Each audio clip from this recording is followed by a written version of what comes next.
Glória a Deus. João, capítulo 3, verso 16, diz assim a palavra do Senhor.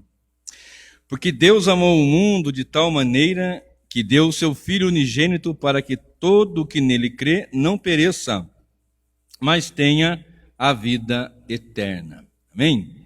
Glória a Deus. Por muitos chamado de o texto áureo da Bíblia, vocês já ouviram talvez alguém dizer isto? Texto áureo, porque Deus amou o mundo de tal maneira. E muitas vezes as pessoas leem esse versículo, mas esquecem um pouquinho do contexto dele.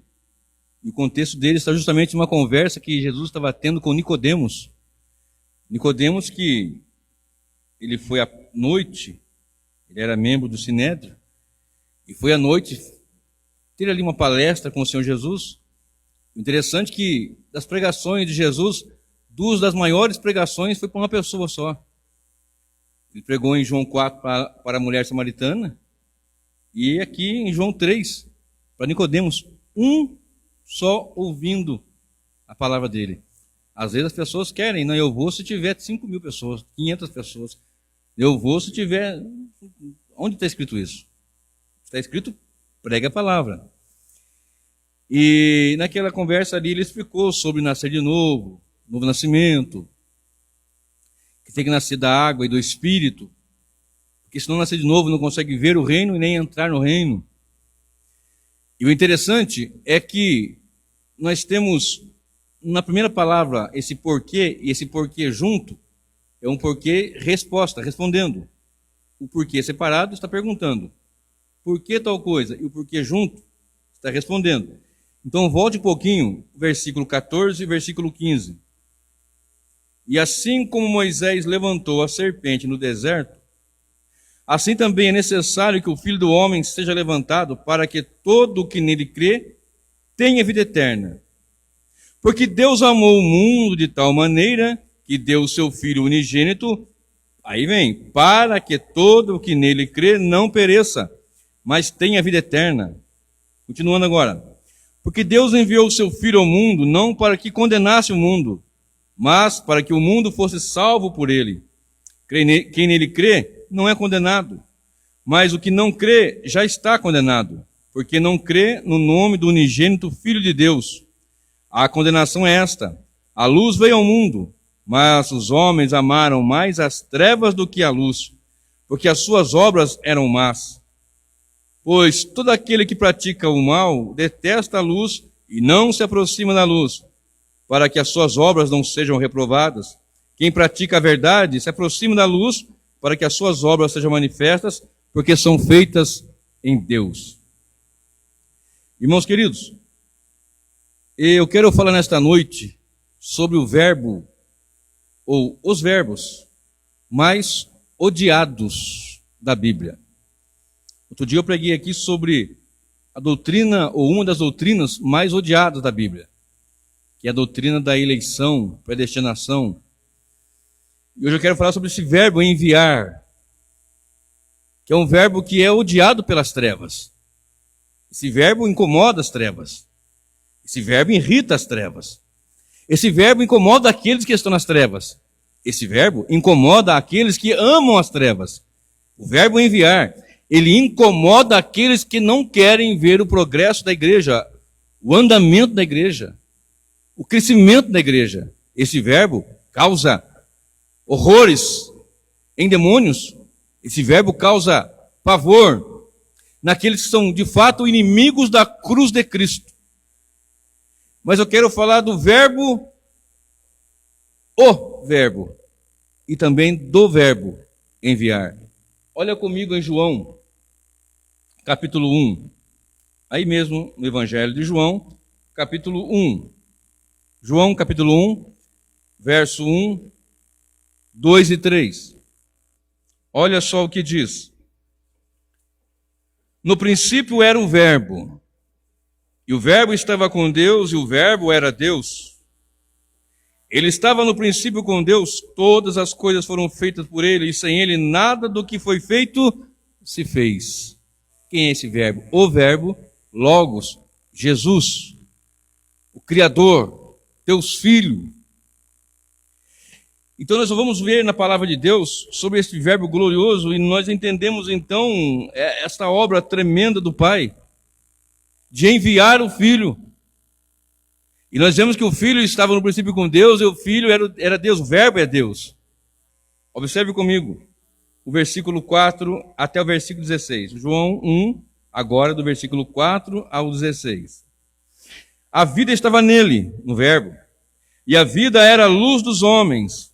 A luz resplandece nas trevas, e as trevas não prevalecem contra ela. Está observando por que, de fato, as trevas são opositoras da luz e do verbo? E eu estou dizendo que esse é um verbo, o Cristo aqui, e o verbo enviar, que nós vamos discorrer um pouquinho aqui hoje, é um verbo odiado pelas trevas. E nós também éramos trevas quando não tínhamos a luz de Cristo. Só que as trevas não prevalecem na luz. A luz chega e resplandece nas trevas. Este verbo Jesus, enviado, ele rompe com as trevas. Assim fez a minha vida, na sua vida, naqueles que estão em Cristo Jesus, nos tirando das trevas, da negridão, da obscuridade, da cegueira espiritual. Então vamos continuar. A vida estava nele, e a vida era a luz dos homens. A luz resplandece nas trevas, e as trevas não prevalecem contra ela. Houve um homem enviado por Deus, e o nome dele era João. Ele veio como testemunha para testificar a respeito da luz, para que todos viessem a crer por meio dele. Ele não era a luz, mas veio para dar testemunho da luz. A verdadeira luz que vinha ao mundo ilumina toda a humanidade. O verbo estava no mundo. O mundo foi feito por ele, mas o mundo não o conheceu. Veio para o que era seu, e os seus não o receberam, mas a todos quantos receberam, deu-lhes o poder de serem feitos filhos de Deus, a saber, os que creem em seu nome, os quais não nasceram da carne, não nasceram do sangue, nem da vontade da carne, nem da vontade do homem, mas de Deus. E o Verbo se fez carne, e habitou entre nós, cheio de graça e de verdade, e vimos a sua glória como a glória do unigênito do Pai. Então, nós vamos observar que, realmente, quando nós ouvimos o Evangelho pela primeira vez, claro que cada um tem uma história, mas há pessoas que vão ser agraciadas pela salvação com Cristo, mas depois de talvez 5 anos, 10 anos, 15 anos, 20 anos, resistentes ali. E essa graça irresistível que Deus quebra no pecador para que ele possa crer, essa luz do Evangelho é Cristo, o Verbo, o enviado do Pai. De maneira que ele vem e resplandece na luz, nas trevas, e as trevas não prevalecem. E ele vem, e a Bíblia nos informa que ele veio para o que era seu, e os seus não o receberam. Ele veio para um povo seu, mas os seus, os judeus ali, não receberam, embora os primeiros cristãos foram dentre os judeus. Mas ele veio para os seus, e os seus não receberam. Mas a todos quanto o recebeu, deu-lhes o poder de serem feitos filhos de Deus. Então esse verbo, ele incomoda. Eu não sei como é que foi sua história na conversão, eu não sei como é que foi no momento que você ouviu o Evangelho e conheceu da palavra de Deus, eu não sei como é que foi na sua vida. Mas eu me recordo quando eu ainda era criança, há muitos e muitos anos atrás. Um senhor estava ali na escola, ele era servente, eu não sei se é o nome que usa por aqui, aquele que cuida ali, que junta o lixinho, ajuda, é servente que chama aqui também. E, paz, querido, Zezinho do Burro, um amado em Cristo, é o apelido dele, porque tinha um burrinho, aí ficou Zezinho do Burro. Amado em Cristo. E ele veio um dia pregar para a garotada, e eu saí de perto, eu senti um negócio estranho. Tinha 8 anos, 9 anos. Senti um negócio estranho, com 9 anos e saí de perto dele. Hoje eu entendo que todos nós nascemos em pecado mesmo. Somos depravados, nascemos debaixo do pecado. Não tem bonzinho, tem pecadores. E eu saí de perto dele e ele começou a pregar com aquela Novo Testamento do Gideões, sabe aquele pequenininho que tem até aqui? Começou a pregar para a garotada, aí eu fiquei com vergonha dos meus amigos terem chegado perto e eu fiquei distante. Aí eu me aproximei dele. E por uma curiosidade da história, da nossa história, eu depois fui pastor desse irmão. Depois eu pastoreei uma igreja e ele era diácono. Ele foi um diácono de uma igreja a segunda congregação que eu pastoreei. Então eu não sei como é que foi na sua vida. Você ouviu, talvez você ouviu e já caiu ali a semente, já floresceu, já deu frutos. Ou talvez levou um tempo, Deus foi regando, foi trabalhando, foi tratando, eu não sei como é que foi. Mas o certo é que o verbo enviar, o verbo Jesus, o verbo enviar, é um verbo que é muitas vezes abominável para muitos. Inclusive cristãos, ou que dizem ser cristãos. O Moliano agora há pouco disse na sua palavra, na sua oportunidade, de situações de pessoas que dizem ser cristãs, servir a Deus, mas ficam numa intriga constante e contínua, inclusive na internet, que o ímpio vai olhar e vai dizer, esses daí são filhos de Deus, é igreja, é luz. O Senhor diz assim, olha, eu vos dou um novo mandamento, que ameis uns aos outros. Nisto todos saberão que sois meus discípulos. Qual que é a credencial do cristão? É falar hebraico, grego, aramaico? Conhecer todos os meandros da linguística, da arqueologia, da teologia, de todas as doutrinas?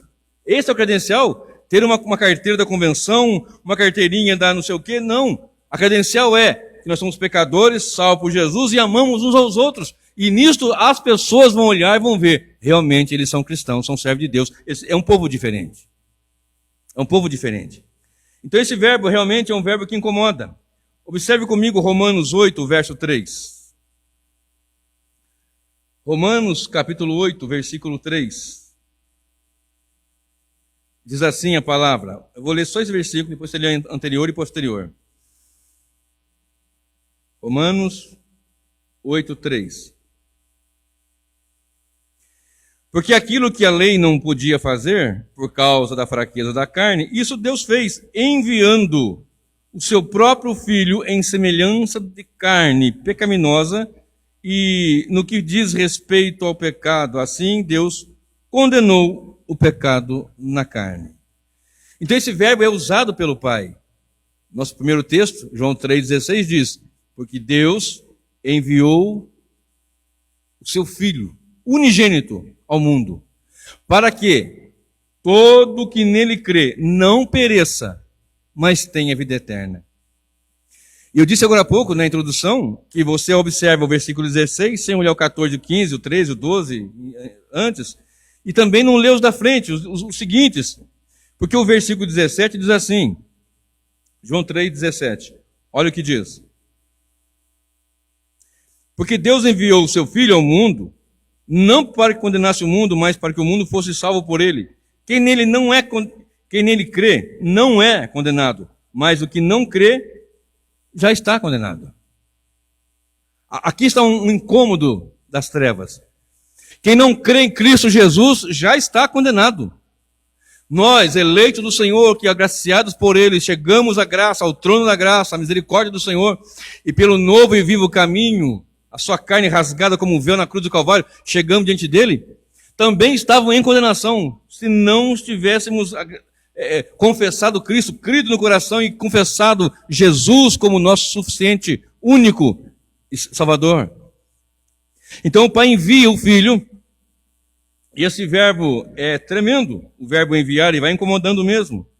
Olha comigo Mateus capítulo 4. Mateus 4, de 12 a 17. Mateus capítulo 4, de 12 a 17, diz assim o Evangelho. Ao ouvir que João tinha sido preso, Jesus voltou para Galileia e, deixando Nazaré, foi morar em Cafarnaum, situada à beira-mar, na região de Zebulon e Naftali. Isso aconteceu para que se cumprisse o que tinha sido dito por meio do profeta Isaías, terra de Zebulon, terra de Naftali, caminho do mar, além do Jordão, Galileia dos gentios. O povo que vivia em trevas viu grande luz, e os que viviam na região da sombra da morte, resplandeceu-lhes a luz. Daí em diante, Jesus começou a pregar e a dizer, arrependam-se porque está próximo o reino dos céus.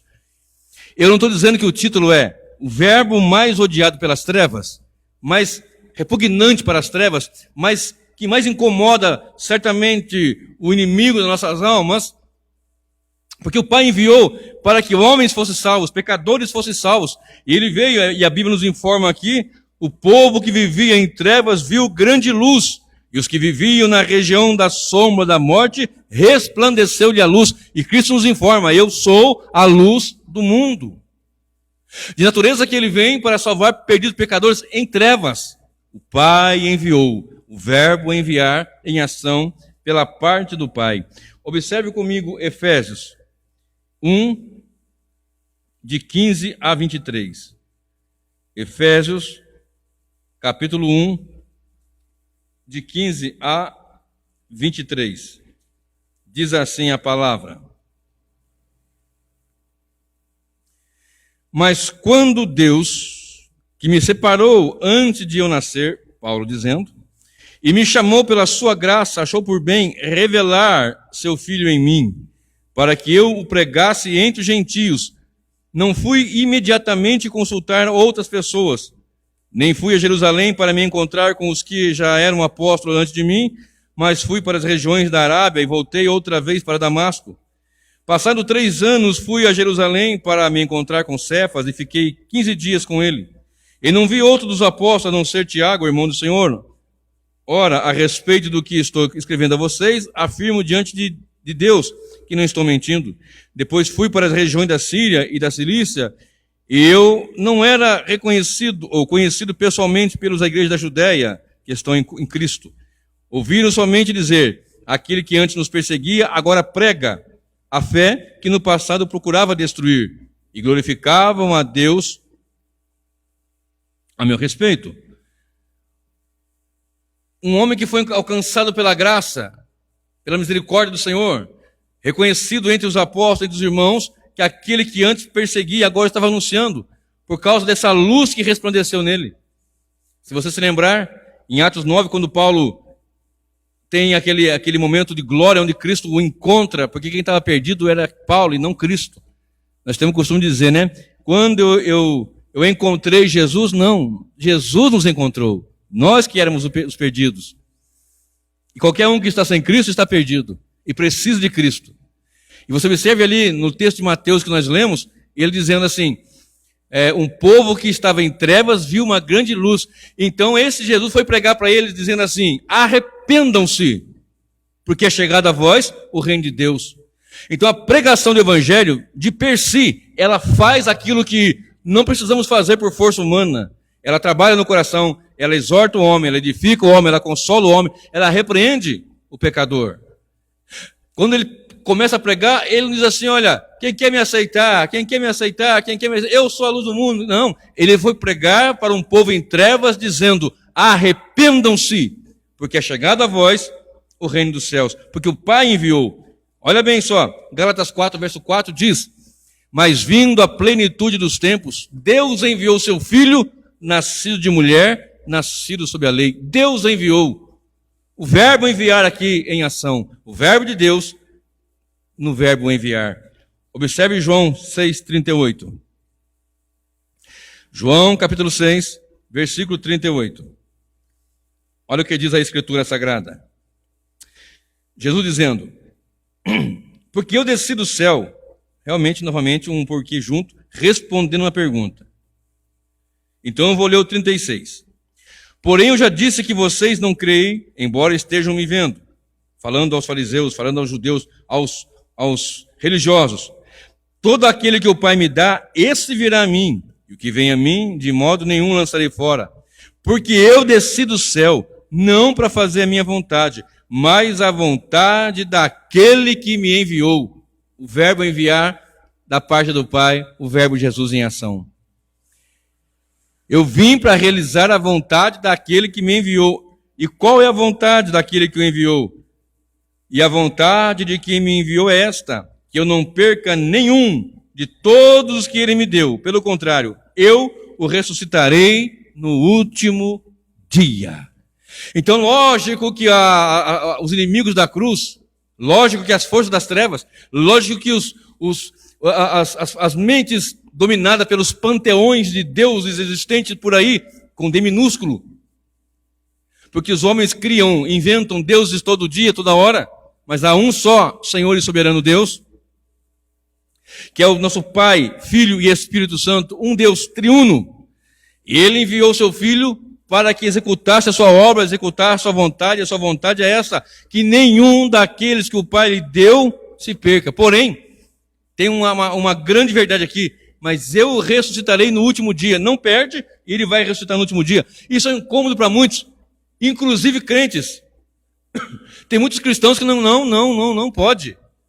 E começam a apontar versículos fora do contexto, dizendo, a salvação, ela é assim, não, a salvação é plena em Cristo Jesus. Deus enviou o seu Filho ao mundo, para que todo aquele que nele crê não pereça, mas tenha a vida eterna. Sem Cristo, todos perecendo, mas aqueles em Cristo têm a vida eterna. E essa é a verdade que ele disse: eu vim enviado do Pai, para fazer a vontade do Pai, e a vontade dele é esta, que nenhum se perca daqueles que ele me deu.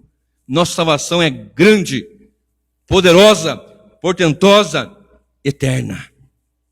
Observe. O Pai usando o verbo enviar. O Filho executando. Agora, observe, o Filho também usou o verbo enviar.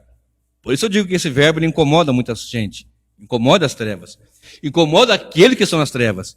Observe comigo, Mateus 10, de 1 a 5. Mateus, capítulo 10, do versículo 1 até o versículo 5. Olha o que diz a palavra do Senhor. Tendo Jesus chamado os seus 12 discípulos, deu-lhes autoridade sobre espíritos imundos para os expulsar e para curar todo tipo de doenças e enfermidades. Ora, os nomes dos 12 apóstolos são estes: primeiro Simão, chamado Pedro, e André, seu irmão, Tiago, filho de Zebedeu, e João, seu irmão, Filipe e Bartolomeu, Tomé e Mateus, o publicano, Tiago, filho de Alfeu, e Tadeu, Simão, o Zelote, e Simão Iscariotes, que foi quem o traiu. Enviou esses 12, dando-lhes as seguintes instruções. Olha, Jesus também usando o verbo enviar. Capacitou os 12, deu autoridade aos 12, e os enviou, e deu as instruções. Eu não vou lê-las aqui, eu quero ficar com o versículo 5. Jesus enviou esses 12. E eles tinham uma função de ir curar os enfermos e expulsar demônios.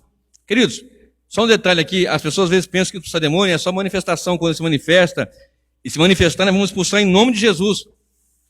Mas muitas vezes os demônios mais terríveis, mais pesados, digamos assim, que todos já foram vencidos na cruz de Cristo, Colossenses 2, 14 e 15.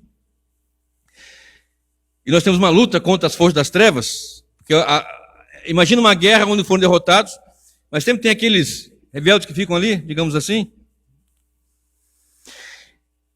E aí você olha, normalmente os demônios mais pesados, eles não ficam manifestando um no outro. Tem mentes tomadas pelas trevas, não ficam vinho, não ficam babando, espumando a boca, mas fazem as maiores atrocidades que possam se imaginar. Levam pessoas e mais massas a se voltarem contra o Criador. Ensinam doutrinas de demônios, aprendendo com demônios. Não precisa manifestação muitas vezes, e temos que expulsar esses demônios da cidade, dos bairros, das ruas, e proclamar o Evangelho, porque quando o Evangelho chega o poder de Deus. O Evangelho chega com essa mensagem no mundo de trevas, de pecado, de engano. Nós chegamos com a palavra de Deus: arrependei-vos, porque é chegado a vós o reino de Deus. E vamos expulsar os demônios, vamos curar os enfermos, enfermo na alma e enfermo também, em nome do Senhor Jesus, para a glória do seu santo nome. Observe. Você tem dom de cura, pastor? Não tem, mas eu creio na palavra de Deus. Vamos orar. Nós cremos num Deus soberano, faz o que quer segundo a sua boa vontade. A minha obrigação é de orar. Vamos lá. E outro dia eu falo mais sobre essas questões. Abra comigo Lucas 10, verso 1. Lucas 10, verso 1. Eu creio na soberania do Deus Todo-Poderoso. Lucas 10, 1 diz assim: depois disso, o Senhor escolheu outros 70 e os enviou de 2 em 2 para que fossem adiante dele a cada cidade e lugar onde ele haveria de passar. E disse: a seara é grande, mas os trabalhadores são poucos.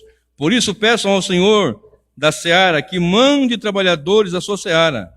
Aí eu quero, vão, eis que vos envio como cordeiros em meio de lobos. Aí eu vou parar aqui. Envia os 70, enviou os 12. Jesus continuou usando o verbo enviar. Se você continuar lendo aqui, você vai ver que eles voltaram depois com alegria, dizendo: Senhor, no teu nome até os demônios nos submetem. E Cristo disse: não se alegrem porque os demônios submetem a vocês. Alegrem-se antes, porque os seus nomes estão escritos no céu. Homens que foram enviados pelo Senhor. Você falou 70, de 2 em 2 os enviou. Como esse verbo enviar, ele incomoda as trevas, a ponto de a luz resplandecer nas trevas, a ponto das pessoas ouvirem que todos estão em condenação se não se arrependerem, a ponto de ver que os demônios são lançados por terra por causa da proclamação do Evangelho, da verdade do Evangelho. Uma vida dominada pelas trevas, pelo pecado, pelo engano, pelos demônios, quando ela recebe o Evangelho, ela recebe vida e quebra aquela força do mal ali, digamos assim, ele está em Cristo Jesus. Colossenses 1:13, ele nos libertou do império das trevas e nos transportou para o reino do Filho do seu amor. Observe que então, é um verbo que as trevas vão odiar. Estava no império das trevas e agora está no reino do Filho amado de Deus. O reino do Filho do seu amor. Observe Mateus 16, verso 15, muito conhecido. Marcos 16, 15. Um texto bastante conhecido, que não é encontrado em todos os pergaminhos antigos, e alguns até fazem objeção, mas eu quero ler o versículo 15, assim que diz, e disse-lhes, aqui Cristo já ressuscitado, né? Vão para todo mundo e pregue o evangelho a toda criatura, ide por todo mundo, enviando novamente. Ir, no sentido de ser enviado por Deus. Então ele enviou 12, ele enviou 70, ele está enviando a igreja.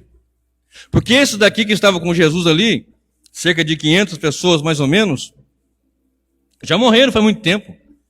Então se já morreram, isso aqui acabou? Não, a igreja agora vai. Estava preparando ali seus discípulos, 12 homens, dos quais um era traidor, outro negou ele, outro não acreditava nele. E quando nós chegamos em Mateus 28, ele ora para os discípulos, ali uns criam, outros não criam, ele diz assim, olha, é-me dado todo o poder no céu e na terra, portanto, ide pregando o evangelho, vamos lá, façam discípulos. As trevas não vão fazer fronte, não vão fazer resistência, porque o evangelho, elas vão tentar, evidentemente, mas o evangelho vai ser proclamado e vai ser pregado. Mas, pregador, por que nos tempos de hoje não tem tantas conversões quanto tinha antigamente? E é uma grande verdade isto. É uma grande verdade. Salvo em pontos isolados, nós temos visto uma dificuldade muito grande. Antigamente chegava numa região, começava-se a pregar o evangelho, numa fazenda, num sítio, numa comunidade rural, cidadezinha pequena. Logo tinha 20 pessoas, 30 pessoas. Daqui a pouco já tinha ali tinha que alugar um espaço, já começava ali um ponto de pregação, ou uma congregação com aqueles irmãos. Daqui a pouco tinha 100, tinha 200, e enviavam pessoa para outro lugar. Por que hoje não tanto assim? É claro que isso é pontual, há lugares que sim. Mas por que não tanto quanto antes? Por causa do tempo que nós estamos vivendo, fim da colheita. O Senhor Jesus disse em algumas parábolas sobre colheitas, sobre pesca. Então no tempo final, no fim da colheita, quem trabalhou na roça, colhendo milho, colhendo feijão, colhendo algodão, alguma coisa, soja, ele sabe que no fim da colheita, no princípio da colheita, aquela, como fala a minha terra, né? Aquele mundaréu de colheita, né? No finalzinho, é pouco. E nós estamos no fim, irmão. Mas continuamos pregando e colhendo para a glória de Deus. E o verbo enviar, Jesus continua usando. E eu quero que você leia comigo em João 16, 7. João, Evangelho, 16, versículo 7. João 16, 7. Eu vou ter que ler um pouquinho antes, irmão. Vou ter que ler, vou ler o 4 em diante. Mas estou falando essas coisas para que, quando chegar a hora, vocês se lembrem de que já tinha dito isso para vocês. Eu não lhes falei isto desde o princípio, porque eu estava com vocês. Mas agora vou para junto daquele que me enviou. E nenhum de vocês me pergunta para onde vais? Para onde o Senhor vai?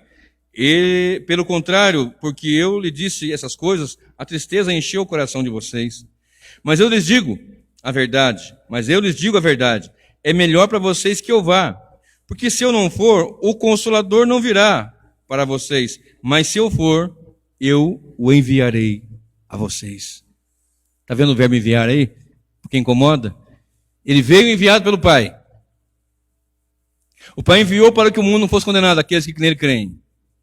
E ele enviou os 12, ele enviou os 70, ele envia a igreja. E ele fala assim, eu vou para o Pai, e eles ficaram tristes, mas é bom que eu vá, porque se eu não for, o Espírito não virá, mas como eu vou, eu enviarei a vocês o Espírito. Então esse verbo enviar realmente incomoda muita gente, incomoda muitas trevas, incomoda muito aqueles que estão nas trevas. Porque além do Pai enviar, o Filho enviar, homens para anunciar o Evangelho, ele enviou o Espírito Santo, na verdade, e se você continuar lendo, você vai ver que é o Espírito Santo que convence do pecado, da justiça e do juízo. E o Espírito nos guia a toda a verdade.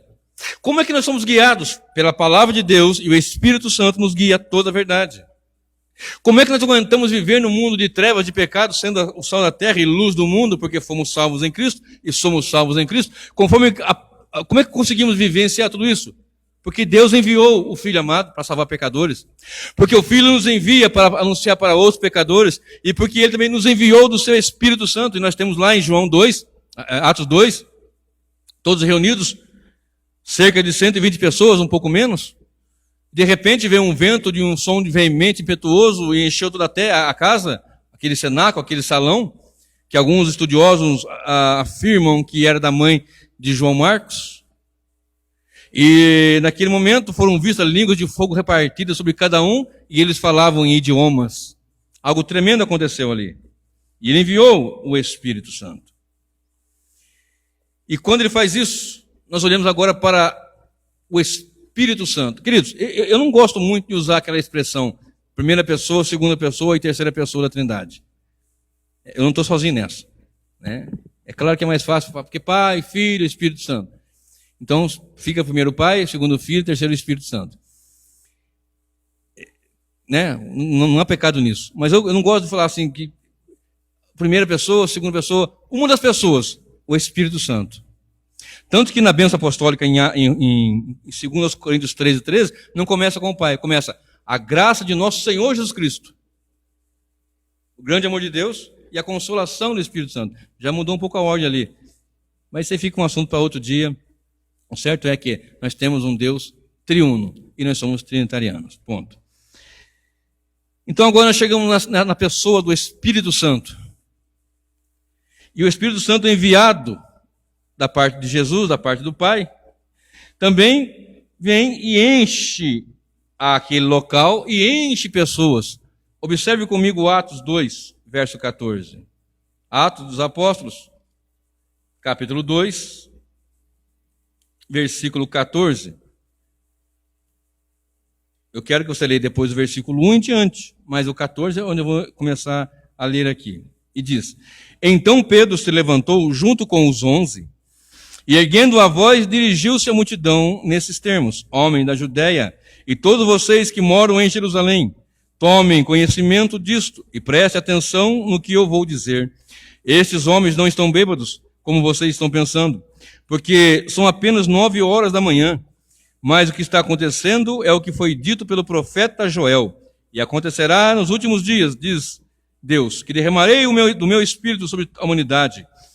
Os filhos e as filhas de vocês profetizarão, e os seus jovens terão visões, e os seus velhos sonharão. Até sobre os meus servos e sobre as minhas servas derramarei o meu espírito naqueles dias, e profetizarão. Mostrarei prodígios em cima no céu, e sinais embaixo na terra, sangue, fogo e nuvem de fumaça. O sol se transformará em trevas e a lua em sangue, antes que venha o grande e glorioso dia do Senhor, e acontecerá que todo aquele que invocar o nome do Senhor será salvo. Vou parar aqui. Então já agora, enviado o Espírito Santo, Pedro se levanta com ousadia, se levanta com intrepidez, se levanta com autoridade e fala segundo as Escrituras. O que um homem cheio do Espírito fala? enviado por Deus, cheio do Espírito, ele fala segundo as Escrituras. Como eu sei que alguém é cheio do Espírito Santo? Quando ele é cheio da palavra, do verbo enviado de Deus, do verbo. Como eu sei que uma pregação é cheia da graça? Quando ela é cheia, quando um homem é cheio do Espírito, quando ele fala segundo as Escrituras. 1 Pedro, capítulo 4, versículo 11, a parte A. Se alguém falar, fale segundo as palavras de Deus. Como é que eu sei que uma jovem, que eu pretendo me casar com ela, um moço jovem, ela é uma mulher de Deus? Quando ela fala da palavra, quando ela vive a palavra, ela ama a palavra. Porque o Espírito nos guiará toda a verdade. Jesus disse, eu sou o caminho, a verdade e a vida. Então, só para abrir um parênteses aqui, um dia perguntaram-me qual é a pessoa certa para mim. Alguém me perguntou, eu disse, a pessoa certa para você é aquela que te leva perto de Deus, te aproxima de Deus. Como é que eu tenho que saber, como eu sei que um pregador, um pastor é um homem de Deus sério, sadio na doutrina? Quando ele realmente está usando a palavra. E Pedro, cheio do Espírito Santo, usou a palavra. Como disse o profeta Joel, ele citou aqui o texto de Joel 2, 28, e anunciou aqui. Jesus começou a pregar, enviado pelo Pai, ele disse, se você ler lá em Mateus, que eu li agora há pouco, ele disse assim, conforme as Escrituras, um povo que estava em trevas, viu luz, etc. e tal. Agora observe, o Espírito Santo também usou esse verbo enviar. Abra comigo aí em Atos dos Apóstolos. Inclusive tem alguns irmãos que não gostam nem de chamar de Atos dos Apóstolos, preferem chamar de Atos do Espírito Santo. Sabiam disso, não? Há irmãos que não, em Atos dos Apóstolos, porque realmente os apóstolos estavam aqui agindo, né? Mas é evidente a ação do Espírito Santo aqui. Nesse momento do derramar, na pregação de João, de Pedro, aliás, no capítulo 2, Pedro e João, no capítulo 3, no capítulo 4, o mover de Deus em todos os livros, em todos os capítulos, melhor dizendo, inclusive no capítulo 5, quando Ananias e Safira morrem por mentir ao Espírito Santo, que é Deus, é claro. Observe, Atos 13, de 1 a 4. Atos 13, de 1 a 4. Olha o que diz. Havia na igreja de Antioquia profetas e mestres, Barnabé, Simeão, chamado Níger, Lúcio de Cirene, Manaém, que tinha sido criado com Herodes, o tetrarca, e Saulo. Enquanto eles estavam orando, o Senhor e jejuando, o Espírito Santo disse, separem-me agora, Barnabé e Saulo, para a obra que os tenho chamado. Então, jejuando e orando, e impondo sobre ele as mãos, os despediram. Verso 4. Barnabé e Saulo, enviados pelo Espírito, foram até Seleucia e dali navegaram para Chipre. Aqui a primeira viagem missionária do apóstolo Paulo. O Espírito Santo separa para mim Barnabé e Saulo. Estavam orando, estavam jejuando, reunidos, em comunhão, etc. Então o Espírito Santo também usou o verbo enviar. E enviou Saulo e Barnabé em sua primeira viagem missionária. Irmãos, voltando novamente aqui à questão do verbo enviar, é tão difícil muitas vezes as pessoas enviarem um missionário, é tão difícil uma igreja enviar um missionário, treinar, preparar, dar instruções, enviar. É tão difícil nós enviarmos ofertas missionárias. Nós estaríamos indo agora, mês passado, se não houvesse a pandemia, nós estávamos indo, eu e o pastor Cleilson, lá para Moçambique, para estarmos nos reunindo com os irmãos lá em Moçambique, que já tem uma comunidade de irmãos que estão pedindo oração. Ontem esse irmão mandou para mim uma mensagem, pastor, estou com saudade do Senhor, ele nunca me viu, mas nós conversamos pelo WhatsApp, em áudio também, em ligação. Eu liguei para o irmão, que eu estou com saudade do irmão. E nós estamos aqui apertado o coração, porque nos falta os recursos e nos falta agora condições de ir, inclusive por causa da pandemia. Né? Nosso projeto, nosso plano era irmos em maio e voltar agora em junho e começarmos a estabelecer ali um trabalho e mais para frente enviar o irmão. Como é difícil para nós enviarmos uma oferta missionária, porque é difícil para as pessoas enviar a oferta mesmo. É uma grande verdade. Você vê muitas igrejas que fazem grandes arrecadações, mas por conta do quê? de um toma lá da cá. De natureza assim, você traz a sua oferta sacrificial aqui, de R$100, e Deus vai lhe dar R$10.000. Pô, é um negócio louco de bom. Se eu vou trazer R$100, Leandro, e vou ter R$10.000, eu vou levar logo 500. Porque pela matemática, se eu levo 100, ganho 10. Se eu levo 500, eu ganho 50.000. Não, faça a sua oferta sacrificial. Dê o seu carro aqui, que é no meu caso, um Prisma. Você vai dar o seu Prisma. E Deus vai lhe dar, aqui no altar, uma BMW. Eita! Então é um negócio da China. Da China não é uma coisa muito boa, não, né? Um negócio bom. Se eu vou dar meu carro Prisma, 2008, eu vou ganhar zero, viu? Uma BMW zero, que custa nem sei quantos mil, vamos pôr aí 500 mil. É um negócio da China. Não, da China não, é um negócio bom. Então eu vou fazer isso. Não é com aquele amor, claro que eu não estou generalizando, queridos. Né? Não estou generalizando. Barnabé, esse Barnabé que foi enviado aqui, ele pegou uma herdade e vendeu e trouxe o dinheiro ao pé dos apóstolos. Lembrando que ele era levita, de Chipre, levita. E os levitas não tinham herança, possivelmente da sua mãe, da sua talvez esposa, de alguma forma. Ele pegou aquilo e ele pegou e levou aos pés dos discípulos para que fosse usado no ministério. Ele enviou a sua oferta. Mas como difícil é ofertar e enviar missionários.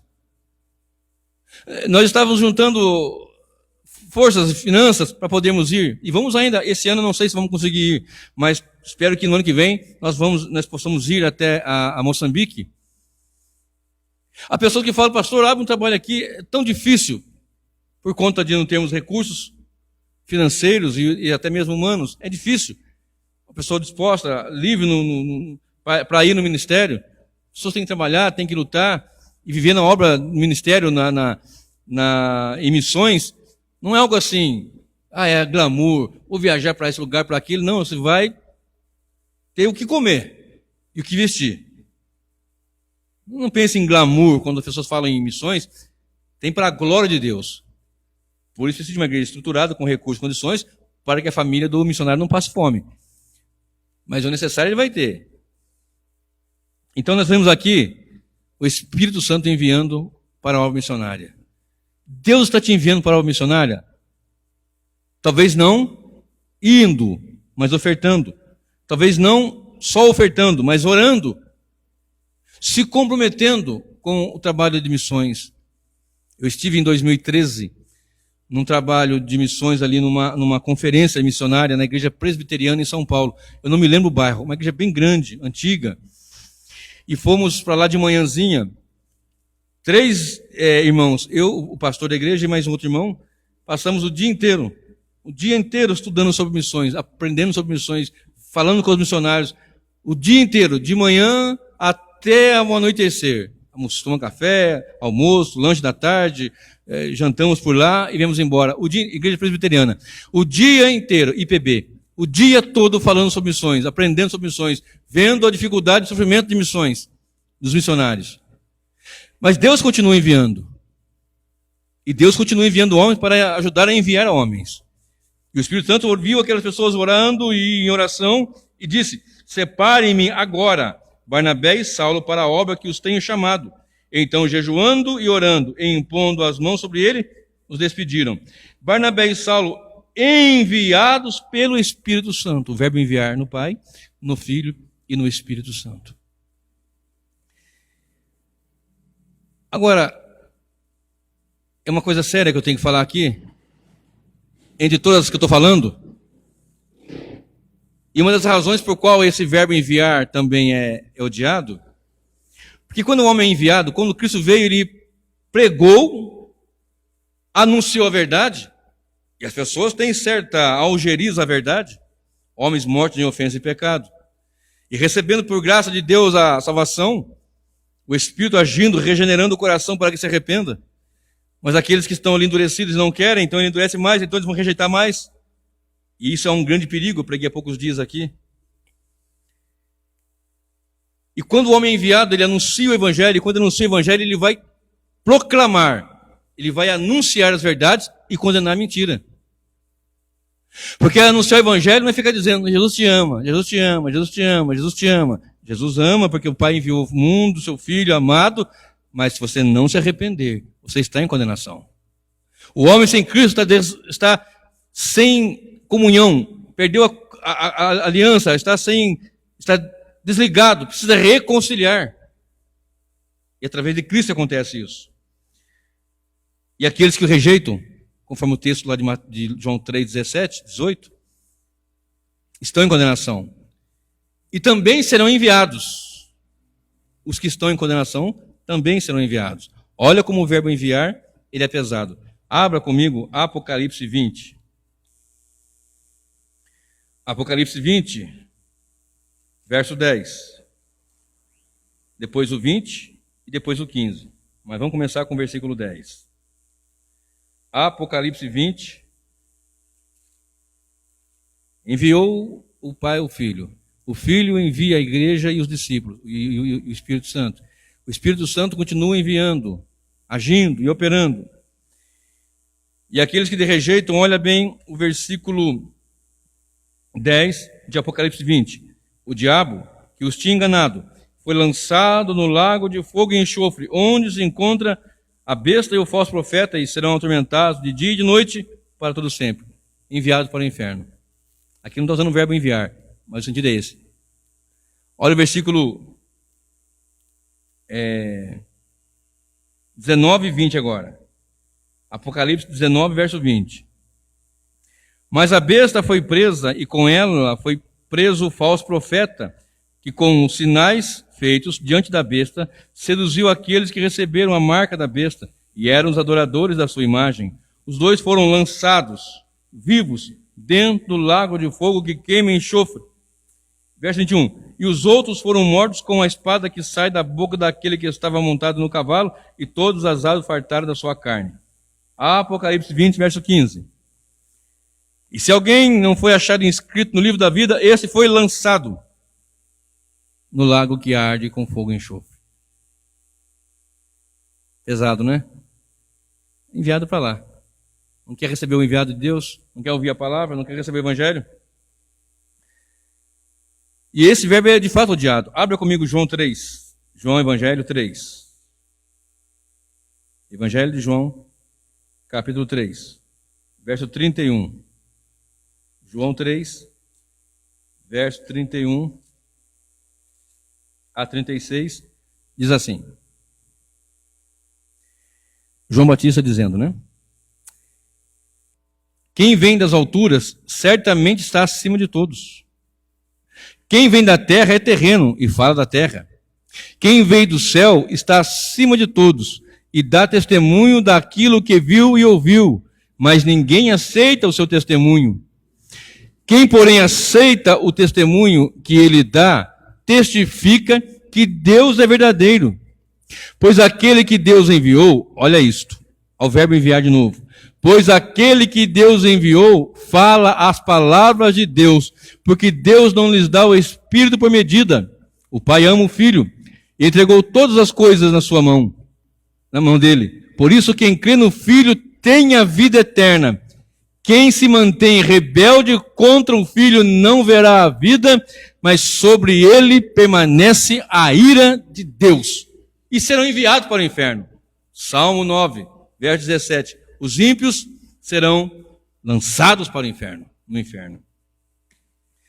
Então, para nós concluirmos aqui, meus irmãos, o verbo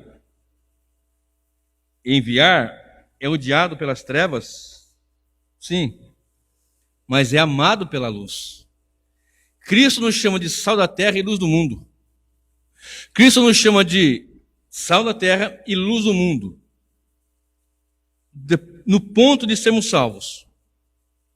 Nós somos salvos em Cristo. Então sim, agora nós somos sal da terra e luz do mundo.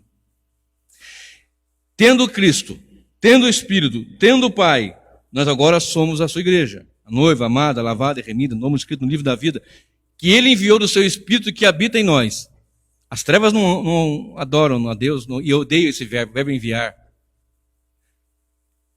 Irmãos, uma vez eu pregava todo domingo, depois da escola bíblica, nós íamos, eu e mais um irmão ou dois, pregar numa feira que tinha ali em Santana, em São José dos Campos, não sei se tem ainda.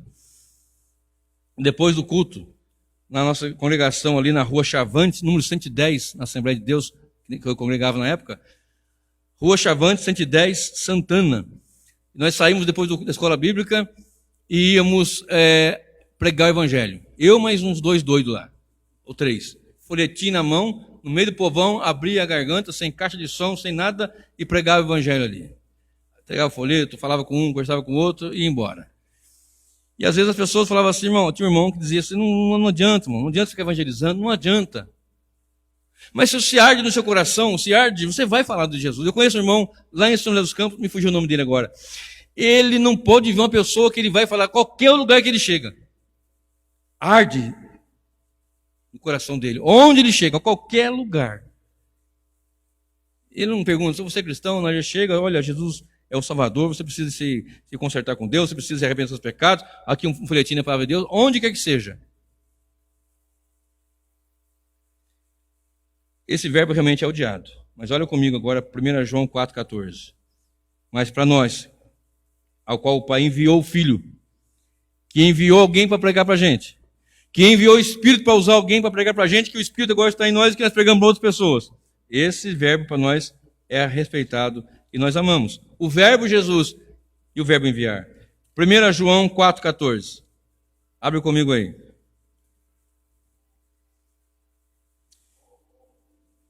1 João 4,14. Diz assim. Leia tudo depois, mas eu vou ler só o 14. E nós temos visto e damos testemunho de que o Pai enviou o seu Filho como Salvador do mundo. 15. Aquele que confessar que Jesus é o Filho de Deus, Deus permanece nele e ele permanece em Deus. Nós amamos isto. Deus enviou e nós confessamos Jesus. Em nossas confissões de fé, nós dizemos que nós confessamos Jesus como o único Salvador da humanidade. Olha comigo João 3. Agora não é 1 João, agora é João Evangelho. João 3. Eu li agora há pouco, vamos repetir agora. João 3,16. João 3,17, perdão. João 3,17 em diante. Porque Deus enviou seu Filho ao mundo, não para que condenasse o mundo, mas para que o mundo fosse salvo por ele. Quem nele crê não é condenado, mas o que não crê já está condenado, porque não crê no nome do unigênito Filho de Deus.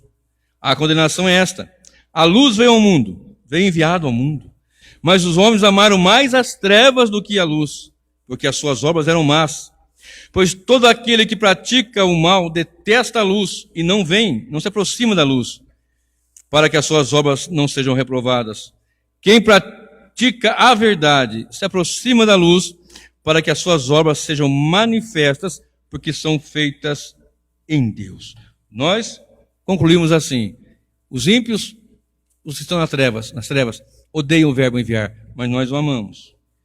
E qual é a aplicação que nós fazemos dessa mensagem desta noite? Como temos tratado o verbo Jesus e o verbo enviar? Odiamos, desprezamos ou nós amamos? Você já dobrou seu joelho e agradeceu a Deus por Ele ter enviado o seu Filho por morrer por você, pecador? O verbo enviar é muito odiado pelas trevas, mas pela luz ele é amado. Glória a Deus.